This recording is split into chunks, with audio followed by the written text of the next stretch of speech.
Uma pessoa seca a pimenteira do teu lado, ela acaba com a tua vida. Obcecada com você, pensando no seu mal, querendo o seu mal toda hora. Porque mesmo a magia é a mente aplicada na energia da matéria.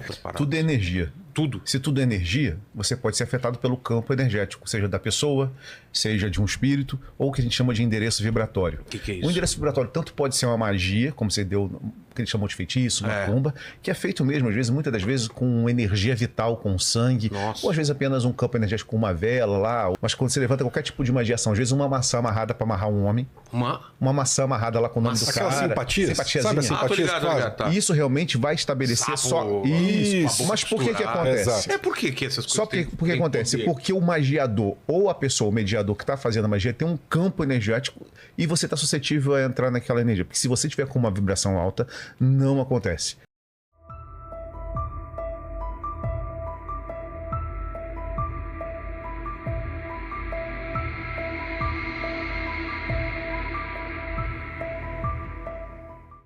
Falou essa coisa de pessoas querendo prejudicar outro, o cara quer ter o fim. Eu queria entender o seguinte: até que ponto é real essa coisa do cara fazer trabalho, do cara desejar o mal, consciente ou inconsciente? Às vezes a pessoa também tem inveja e quer o mal da pessoa, não porque ela quer, simplesmente porque é uma energia e tal. O quanto isso realmente atinge outras pessoas e por que acontece isso, cara? Por que essas coisas que não deveriam atingem outras pessoas? Porque se a gente for pensar assim, quanto mais a pessoa for famosa, mais ela está sujeita a isso. O presidente dos Estados Unidos, por exemplo, deve ser a pessoa mais odiada do mundo. O cara que é um ator famoso, os artistas, então ele está mais sujeito a ser atacado por isso. E como se proteger dessas paradas? Tudo é energia. Tudo. Se tudo é energia, você pode ser afetado pelo campo energético, seja da pessoa, seja de um espírito, ou o que a gente chama de endereço vibratório. O que é isso? O endereço vibratório tanto pode ser uma magia, como você deu, que ele chamou de feitiço, macumba, que é feito mesmo, às vezes, muitas das vezes, com energia vital, com sangue, ou às vezes apenas um campo energético com uma vela lá, ou que eles... Não vou falar muito, senão o pessoal vai falar que eu estou falando de uma religião, né? Mas quando você levanta qualquer tipo de magia, às vezes uma maçã amarrada para amarrar um homem, uma maçã amarrada lá com o nome do cara. Simpatiazinha. Sabe a simpatia? E isso realmente vai estabelecer Isso. Mas por que acontece? Por que essas coisas? Só porque acontece? Porque o magiador ou a pessoa, o mediador que está fazendo a magia tem um campo energético e você está suscetível a entrar naquela energia. Porque se você tiver com uma vibração alta, não acontece. Isso a gente vê todos os dias. Olho grande inveja é pior do que macumba, meu amigo. É mesmo? Total. Uma pessoa seca a pimenteira do teu lado, ela acaba com a tua vida. Obcecada com você, pensando no seu mal, querendo o seu mal toda hora. Porque mesmo a magia é a mente aplicada na energia da matéria. Meu pensamento, mesmo quem não segue uma religião, tá seguindo alguma coisa que é o foda-se a vida, entendeu? E aí é uma prisão também, porque você pode ficar escravo de droga, escravo de sexo. Exatamente. Sempre você... Eu acho que a nossa luta é não chegar ao ponto de escravizar. Entendeu, não é? Ser livre. Onde termina o nosso livre-arbítrio e começa a gente já não escolher as paradas, entendeu? Interessante. Uma coisa que ele falou que eu achei engraçado, que ele falou assim, a religião a gente escolhe. Não, a gente não escolhe. Muitas das vezes, quando você nasce num berço católico, você vai ser batizado. Mas você tem a liberdade de comunhão. Você é bebê. Você nasci católico e sou evangélico. Mas você foi batizado. Mas quando você é obrigado... Aí você já entrou numa religião bebê. Então, mas aí você não tinha nem consciência que estava acontecendo. Então, mas depois você saiu. Aí você tem que você sai depois. Então, mas você tem que acreditar que essa escolha que alguém fez é uma escolha para você também, senão tanto faz. Concorda? Se alguém escolheu que eu sou... Se alguém escolheu que eu sou católico e pra mim tanto faz... que você é? Meus pais falam que eu sou católico, mas pra mim tanto faz. Então eu não escolhi e ninguém escolheu pra mim. Aquela escolha não importa pra mim. É como time. O que eu tô falando assim, é que é uma escolha a partir do momento que você se dá conta que você quer seguir alguma coisa, aí é uma escolha. Ou se manter na que você tá ou escolher outra. Sim. E a escolha tá tudo certo. Também acho. O problema não tá na escolha. E nem religião, já pra deixar claro de cara, que não é a religião é a prisão. Não estamos demonizando a religião. De forma alguma. Qual é o problema? De forma alguma. O problema é o dogma. O dogma é o conjunto de regras. Como que a gente explica o dogma? Afirmações indiscutíveis. Por exemplo, na Igreja Católica... Jesus é Deus. Jesus é Deus. Não se discute. Virgem Maria. Virgem Maria... A catolicismo tem mais de 40 dogmas. Né? Não, em outras religiões, uns dogmas de reencarnação, no caso do espiritismo, a reencarnação é uma bênção. O progresso espiritual é uma bênção. Então dogmas são essas... Afirmações indiscutíveis. E na educação consciencial não tem um indiscutível. Tudo é discutível. Tudo pode ser discutível. Nem se você que me seja... fala, existe reencarnação, eu falo, pô, mas será? Por quê? Exato. Você não vai levantar a mão, ou dificilmente você vai levantar a mão dentro de um centro espírita e falar assim, gente, reencarnação realmente existe? Entendeu? Eu, inclusive... Quem é esse cara aí? Não, tem uma história pessoal nisso. Eu fui gentilmente convidado a me retirar de um grupo de Facebook, quando eu, genuinamente, no meu caminho do despertar da consciência, perguntei nesse grupo, tá? Por que o esquecimento da reencarnação é uma bênção? Eu já perguntei aqui também pra espírita. Eu falei, pra mim isso daí não tem vantagem nenhuma, porque você tá pagando alguma coisa que você nem faz ideia. Exatamente. Aí, porque falaram pra mim, eu nasci com o pé torto. Na vida passada você pisou em alguém. Tá, mas que eu... Eu não lembro, eu não sei. Quem que eu pisei no pé? O que eu fiz? Foi isso que eu questionei. Aí a resposta padrão, você já deve ter escutado, é aquela, imagina se você lembra que na vida passada o seu filho te matou. Aí você não vai conseguir conviver. Aí você não vai conseguir conviver. Aí a minha pergunta foi, imagine, então, se eu lembrasse de todas as encarnações desde a primeira, será que na segunda eu repetiria o erro da primeira? Com certeza não. Aí eu fui gentilmente convidado a me retirar, porque eu não posso questionar. Eu não tô aqui demonizando todos os espíritos, nada disso. Eu, inclusive, sou amigo de gerentes de médiums que regem casas espíritas. Não frequento, mas eu vou, visito, tem entendeu? Várias coisas no lado evangélico que eu também discordo, que eu discuto, que eu não concordo. Você acredita que existe o espírito ou que ele está dormindo? Acredito. Mas, por exemplo, tem muita coisa que é vista como literal na Bíblia, que eu vejo como metafórica. Sim. E os pastores falam, não, você tem que acreditar nisso. Falo, desculpa, você acredita que o espírito, você desencarnou, você está dormindo, você fica esperando o regresso para um julgamento? Você não acredita em reencarnação. Mas você acredita que o espírito pode estar aqui transitando e se comunicando com você? Os mortos não estão aqui. Não estão aqui. Não é que não estão aqui. Não cabe a nós fazer contato com o mundo dos mortos, entendeu? Eles que se comunicam com a gente, na verdade. Porque assim, essa coisa de você forçar a comunicação daqui para lá é errado. Porque na verdade, a gente sempre fala que o telefone é de lá para cá. Sim. Que eu durmo às vezes e o corpo vai para outro lugar. Psicossomático, o astral. Esse é o astral. Espírito. O corpo astral, aí tem uma questão de semântica também, de você dar um nome à coisa, né? Então, assim, é interessante entender que nós temos vários corpos energéticos. Então, o primeiro, quando a gente dorme e desdobra, o corpo astral, tá bom, que contém todos os nossos corpos, menos o físico. Vamos colocar dessa forma para simplificar um pouco. A alma fica onde? Então, você pode chamar esse conjunto de alma, por exemplo. Dentro da educação consciencial, a gente chama esse corpo energético que habita todos esses corpos de fractal de alma. Porque existem outros corpos também acima da fisicalidade do planeta Terra. Tem gente que chama de espírito, tem gente que chama de alma, tá tudo certo. O importante é entender que nós temos o corpo físico e temos diversos corpos energéticos. O mais comum da literatura é dividir em 7. Né? Você tem o mental superior, o mental inferior, o búdico e tudo, enfim. Cada um alcança uma dimensão diferente. Tá? Cada um vai mais alto dentro da dimensão da fisicalidade. Então, quando você dorme, e aí diversas pessoas podem relatar para você, ou se você já teve alguma experiência, por exemplo, de desdobrar consciente, né? O que já te prova que tem uma continuação do corpo físico, né? Você fala, bom, legal, já entendi que eu não sou este corpo de carne, o que já te deixa à frente de grande porcentagem da população mundial em termos de crença e experiência. E sobre o que acontece quando morre? Claro. Os corpos são subdivididos, né? A gente tem o corpo físico, o duplo etéreo que está ligado ao corpo astral, depois nós temos o tal do mental inferior, mental superior, e o que a gente chama de corpo crístico e o átmico, que vai ligar a gente a tal da estrutura da alma, né? E acima disso nós já temos o que a gente chama de mônada e supramônada. Quando a gente desencarna aqui, o que a gente chama ainda, que a gente está dentro de uma grade, de uma matrix de controle, se é assim que as pessoas vão querer entender, para não ir para o lado religioso, é que o que sai, esses liames que soltam, que se arrebentam no processo da passagem, é o teu corpo perispiritual.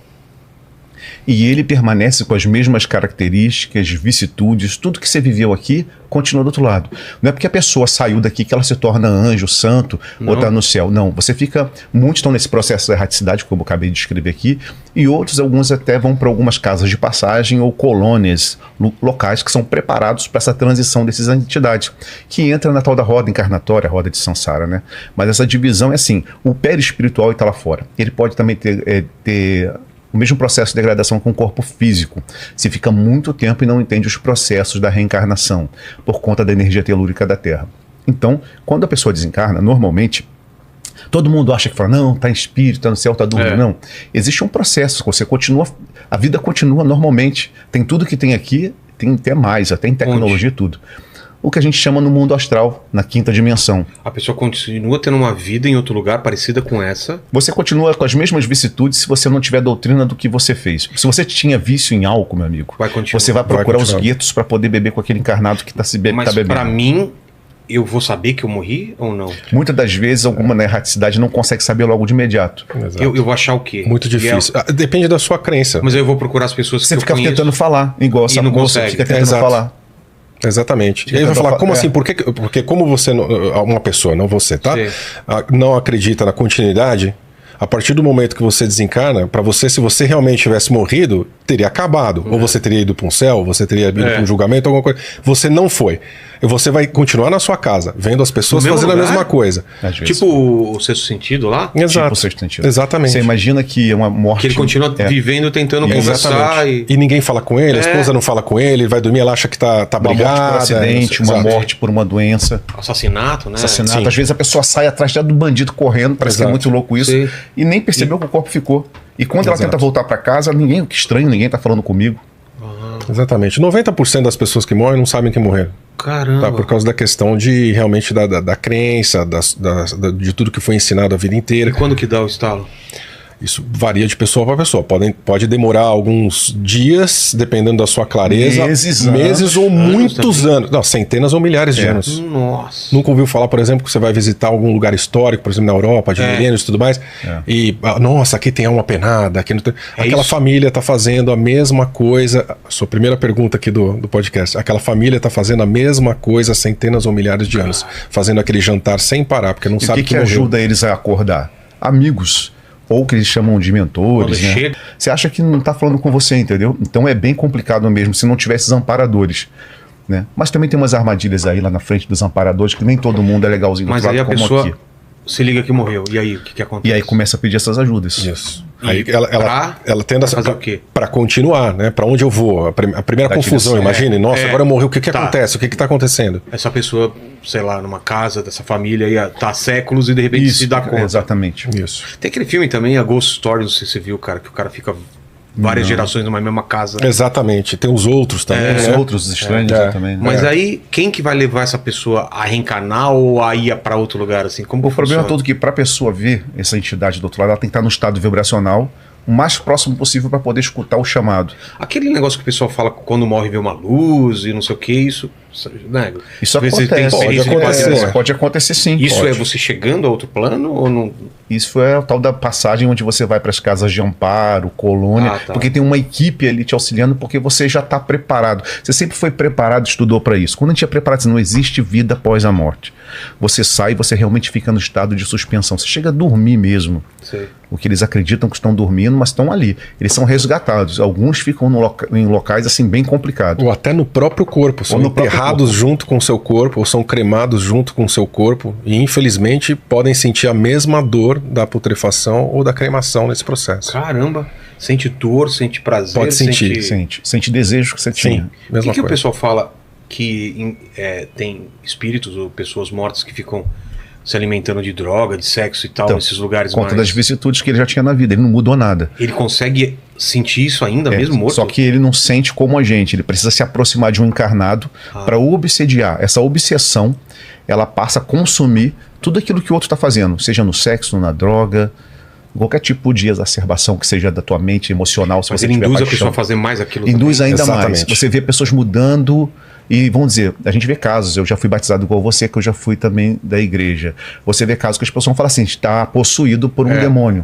Só que muitas das vezes, que eles chamam até lá um Exu, uma coisa assim, às vezes é um espírito que a gente chama um marginal do astral que não tem consciência, mas está ali se alimentando, e na hora que uma oração muito forte, porque às vezes porque o pastor tem um poder magnético muito forte, está sobre ele a visão de todas as pessoas daquela igreja, e ele emanando aquele magnetismo que está rebatendo nele, mais o campo energético dele, ele tem poder de dizer e falar, e manifestar, às vezes uma pessoa até curar. Então esses espíritos que chegam ali muitas das vezes tem nada a ver com o Exu, às vezes são espíritos obsessores, são Porque todo mundo levou para a mesma vala, tudo que é espírito obsessor, Exu, é demônio. Não é. Exato. Não existe isso. Exu é um trono, né? É uma falange de trabalhadores.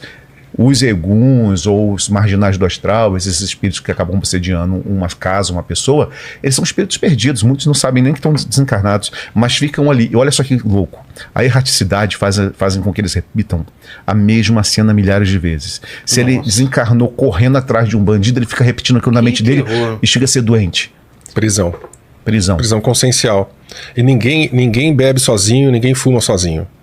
Todo ambiente que você vai, bar... A gente não tá falando que não é para beber, não é nada disso, gente. Estamos falando de excesso, né? Estamos falando do que acontece. Você vai num bar, você vai num restaurante, você vai numa balada... Então, lá é né? pesado, aí é uma maravilha. Aí tem até equipamento para tirar a energia e tudo mais. Sério? Tem um tal de chamado ovoides e vibriões. Que isso? Ovoides e vibriões é quando você fala assim, quais são os corpos, né? O corpo perispiritual, quando ele fica muito tempo sem reencarnar e ele fica nesse processo deletério da Terra, essa energia telúrica, e quando ele comete muitos erros durante a encarnação e também o período pós a desencarnação, e ele não encarna e fica nesse chamado processo umbralino, ali na quinta dimensão mais próxima da crosta, ele pode ser pego por alguém muito inteligente, como aqui na Terra. E ele acaba sendo usado durante muito tempo, até que chega um momento que, dependendo do que ele está fazendo, do que ele está praticando, ele começa a perder a forma perispiritual humanoide. Eles chamam de processo de licantropia. A gente já viu muita gente falar assim, nossa, sonhei que tinha, parecia um homem meio morcego, um homem meio cachorro. Isso já é um processo que já está entrando no processo de vibrião, a perder a forma humanoide até ovoidizar. Isso já está na literatura espírita, né? Isso não tem nada a ver com religião, viu, pessoal? É muito importante a gente entender que o magnetismo, que é o pai do espiritismo, vem antes com o Mesmer, explica um monte de coisa, o que o magnetismo pode fazer com a gente. Você do outro lado, as obsessões entre espírito para espírito, ou espírito ou encarnado para espírito, chamam obsessões complexas. Se ele tiver numa obsessão lá do outro lado, amarrado numa falange, ele vai perder a forma dele e acaba sendo usado como imagina uma bola sem forma, mas que tem ali uma consciência adormecida repetindo a mesma dor. Se ele morreu com ódio de alguém, ele vai continuar com aquele ódio replicando milhões de vezes. Entidades muito inteligentes do outro lado fazem com que ele fique acoplado, que a gente chama de corpúsculos, ou então, junto com as formas de pensamentos que já são produzidas pelo próprio encarnado, colocado em certos pontos do corpo, até que isso pode, de alguma forma, reverberar no corpo etérico e ir para o teu corpo físico. Muitas das doenças que os médicos fazem exames, falam, olha, já fiz todos os exames, eu não sei o que você tem. E você vai ver que você está lá primeiro no duplo etéreo da pessoa, depois vem para o corpo físico. Aí você vê as pessoas aparecendo com miomas, com câncer, com vários problemas principalmente na questão emocional. A gente vê muitos desajustes emocionais vinculados a esses seres, que são colocados em uma certa distância, dependendo se a pessoa tem se é uma pessoa que tem uma religião, você tem uma fé inabalável. Eles ficam distantes por fios muito finos, que são esses liames, se alimentando de você, fazendo você ter a mesma coisa, repetindo. Aí você na igreja, você está, nossa, eu estou com a paz, enquanto Jesus, o sangue do Cristo estava aqui, me mudou minha vida. Você volta para casa, aquele fio parece que é acoplado. Você chega em casa, você já não consegue aturar a esposa, você não consegue ouvir o vizinho. Isso tudo é para gerar energia. É para prender e gerar energia.